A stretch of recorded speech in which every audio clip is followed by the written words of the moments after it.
VC ও প্রো-ভিসির পদত্যাগ ইস্যুতে চলমান পরিস্থিতি সামাল দিতে চ্যান্সেলরের কাছে বিচার বিভাগীয় তদন্তের আবেদন জানিয়েছে বুয়েট সিন্ডিকেট। তবে এই সিদ্ধান্তকে প্রত্যাখ্যান করে আন্দোলন অব্যাহত রেখেছেন শিক্ষক, শিক্ষার্থী, কর্মকর্তা ও কর্মচারীরা। অন্যদিকে সরকার চাইলে পদত্যাগ করবেন বলে জানিয়েছেন ভিসি।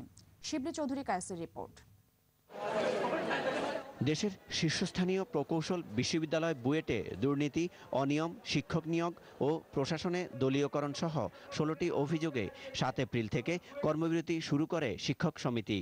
প্রধানমন্ত্রী ও শিক্ষামন্ত্রীর আশ্বাসের ২ মাস পেরিয়ে গেলেও কোনো সুরাহা না হওয়ায় ভিসি ও প্রো-ভিসির অপসারণের দাবিতে ফের আন্দোলনে নামে শিক্ষক, শিক্ষার্থী, কর্মকর্তা ও কর্মচারীরা।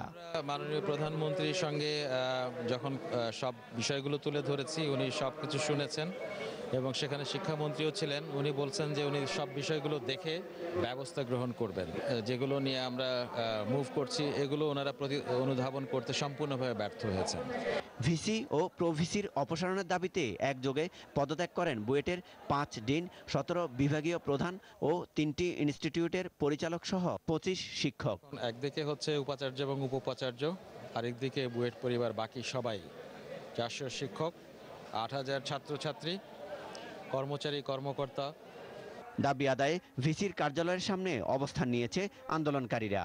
বুয়েটের সকল অনিয়ম ও দুর্নীতি বন্ধে আমাদের এই অবস্থান ধর্মঘট আজ থেকে লাগাতার ২৪ ঘন্টা ৭ দিন ৩৬৫ দিন চলবে।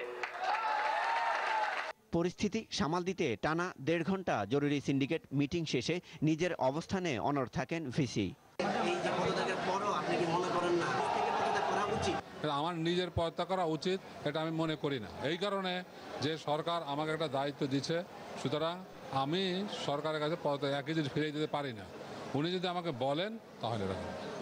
উপাচার্যের এই মনোভাবের কারণে আন্দোলনকে আরও ঐক্যবদ্ধ ও তীব্র করেছে বিক্ষোভকারীরা।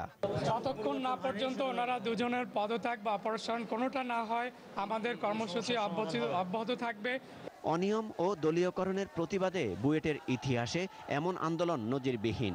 তাই শিক্ষা পরিবেশ ফিরিয়ে আনতে রাষ্ট্রপতিকে দ্রুত ব্যবস্থা নেয়ার অনুরোধ আন্দোলনকারীদের। শিবলি চৌধুরী কায়েস, দিগন্ত টেলিভিশন, ঢাকা।